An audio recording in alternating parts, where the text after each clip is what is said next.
Hey, this is Stacy York coming to you today. I am the founder and owner of Be What's Right, and I want to tell you a little bit about Be What's Right. Be What's Right is a website developed primarily for parents who are just wanting to be the best parents they can be. I'm a mother of two fabulous children, the wife of a wonderful man, and I've been a licensed clinical social worker for the last few years, and I've been working with families and families and children for the last 18 years. And so I've just taken my experience and my training, and I've just decided that I want to develop a website specifically for parents who are parenting children of all ages, because I just think there are some really, really good things out there that parents need to know. So I hope you sit back today, enjoy what I have to share with you. I'm going to share with you 3 tips that I think that will just automatically start helping you if you need some help with as a parent, or just build on, what you're already doing. So the first thing I want you to kind of think about is, what is your vision of your child and you as a parent? How do you see yourself? What do you like about what you do? What don't you like about what you do? What do you love about your kiddo? What are you struggling with about your kiddo? And I want you just to kind of, think about your vision, because I think it's important that we really put into play the thoughts that we have about what we want for our families. And sometimes we're so busy in survival mode that we forget to really think through what we want. The one thing I know is that when a child is born, a parent is born. And, we get the book, What to Expect When You're Expecting, but we never talk about what parents need. We only talk about what the babies need. And so today is going to be a little bit about your vision and what do you need as a parent, because I think that parents need nurturing and guidance and love and support and encouragement, and they don't have a handbook for every kiddo, right? But they also don't have a parenting handbook, because every kiddo has different needs.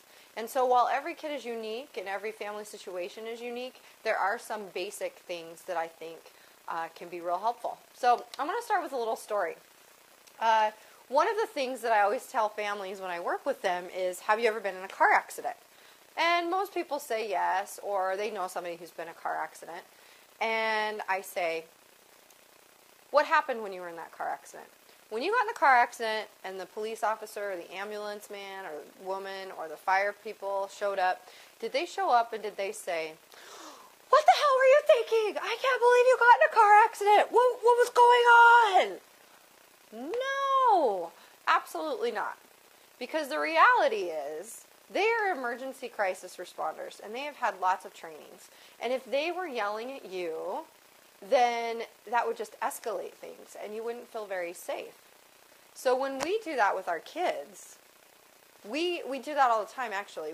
Kids have an emotional response, and we react in a way that's not helpful, and things escalate.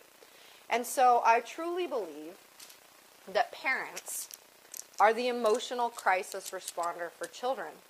So it's our job to get all the training that we can to help them deal with their emotional crisis. And that's what today is really about. Today is about helping you as a parent just learn more about child development, more about the needs of your kiddo, and really listen for what's going on in their crisis, and how can you be a better emotional crisis responder, because you sure don't want to show up the accident and start yelling at someone and making them not feel safe. So with that, I have to tell you a great story. I met this kid. He's a 6-year-old little boy, probably in a 10-year-old body, and wearing his dad's clothes. And I had the opportunity to meet with him and his team at school and some other people, and we were going over some results and stuff. And I was talking to him about, okay, this is what your team's going to need to do. This is how things are going to have to look. And he looked at me, and he looked at the people in the room, and he was just so engaged. And he was right there in front of me, and he says, I just want you to know that all of these people in this room are my lifeguards. And I love that. I just kind of sat there stunned. I was like, how can this 6-year-old boy be sitting here? And he's looking around, and he's struggling. He's got a lot of stuff going on in his life. And he says, they are my lifeguards. They guard my life every day, and they protect me. And I think that is so powerful. And when we really listen to what children need and we listen to who they are and what they have in mind, we begin to understand that we really are the guard of their life. And so we want to do that in the best way that we can. We want to be that emotional crisis responder. We want to be that person who understands their needs. We want to guard their life. And the reality is, if we don't guard the life of our own children, we don't know who will. So it's our job as parents to step up, figure out what we've got to do to guard their life. So I just want to share a couple strategies with you right away that I think have been really, really helpful in my work with families and children. And by far, the number one thing that I think is most helpful for both parents and children is learning how to breathe. And I don't care how old you are, because breathing, we always say take deep breaths, count to 10, all those kind of things, but we don't ever tell people why. And the reality is that breathing gives our brain oxygen. And the more oxygen our brain has, the better we can make decisions. So, breathe.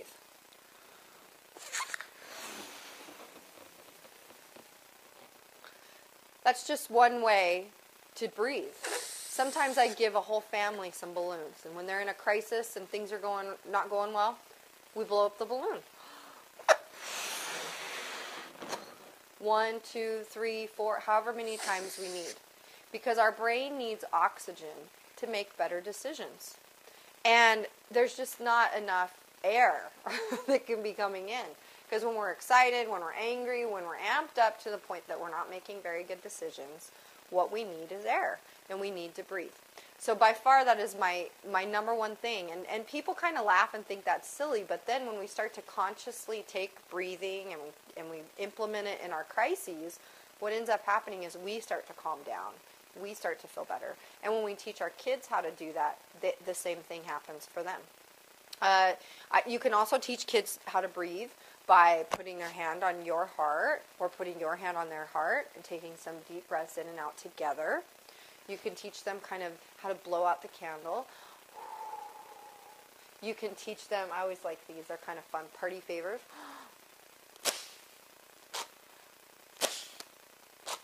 So sometimes it's good to just practice breathing when we're not in crisis so that we can do better at breathing when we are in crisis. So that's strategy number one, just breathe. The second thing I like to talk about is heart rate. Because the reality is you cannot fight physiology. When our heart is racing and we are all sorts of worked up and excited, then what happens is that we can't make all the decisions that we need to make. So we need to calm our heart rate. And so the average heart rate is 60 to 80 beats per minute. I've had kiddos who've walked through my door looking totally normal and calm, and their heart rate is at 130. And that is super hard. So, things you can do to calm your heart rate. Sometimes you can just rock. Sometimes you can sway. Sometimes you can go for a walk.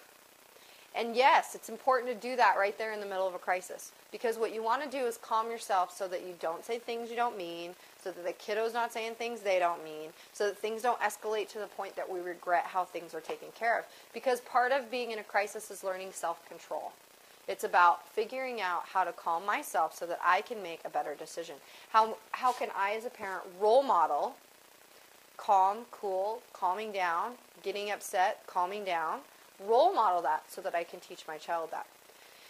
And by far my very favorite strategy, and this is just strategy number 3, and this is probably the one I like to focus on more than anything, is what I call the money in the bank strategy. And so I really believe that relationships are a lot like bank accounts. And people always kind of look at me like, what, Stacy, you're comparing this to money. Well, people get money. Kids get money. We understand money because money is something that is tangible and tactile, and we get it and we can grasp it, and they're, either have some or you don't have some. Well, relationships are kind of like that. What has to happen is you've got to put a lot of time and a lot of energy and a lot of money in your relationship bank. Because what happens in relationships is that sometimes we have fragmented trust. Sometimes people break our trust. Sometimes people, we get into arguments, we get into fights. Kids do things that make us crazy and upset. And so if we have money in the bank, when something happens, like a crisis or something occurs, then we cash a little bit of money out. But if we don't have any money in the bank to begin with, there's nothing to cash out, and that relationship doesn't work very well. So how do you put money in the bank? Money in the bank is all about time. It's about quality time, and it's about doing things together outside of a crisis, so that the crisis is only this much of your relationship, not this much. So things like meeting your kids' friends, that's huge. And in today's world, that doesn't happen very often because your kids are texting, or they're on Facebook, or they're hanging out with their friends at school. Super important. Invite your kids' friends over. Call their parents. Get to know them. That's going to put relationship money in your bank. Other things. Let them be curious. Let them problem solve. Ask them their opinion. Give them nicknames. Laugh at their jokes. Eat family dinner together. I cannot tell you how many families I talk to, and they don't eat family dinner together, or they eat family dinner together in front of the TV. And that's not helping put money in your relationship bank. Kids don't necessarily want stuff. They want time with you.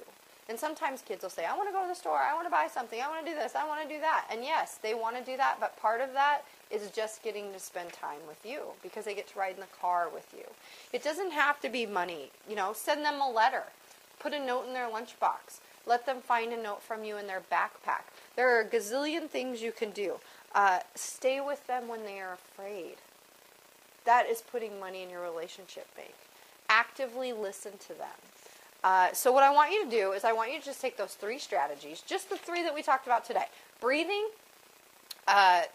controlling your heart rate, and putting money in your bank. And I want you to go out and try those today because I think that they're super important. I think it's important for you to just give it a shot. Try those strategies. See what happens. And what I'm going to do is I'm really going to challenge you to think about your vision of parenting. Do you have a vision that is difficult to see because you've got some lines in your glasses, because you're going through some difficult, hard times? Or do you have a more clear vision of what you want? And so today, just check that out. Go, try your strategies.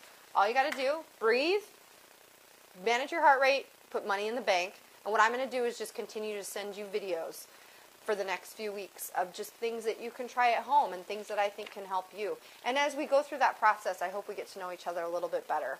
And please, please sign up for my free ebook, 10 Things Your Kids Want You to Know. I think it's important. It comes from my experience of working with children and some of the things they tell me that maybe they struggle to tell their parents. So 10 Things Your Kids Want You to Know. Look forward to hearing from you. Give me an email if you want, Stacy@BeWhat'sRight.com. See you soon.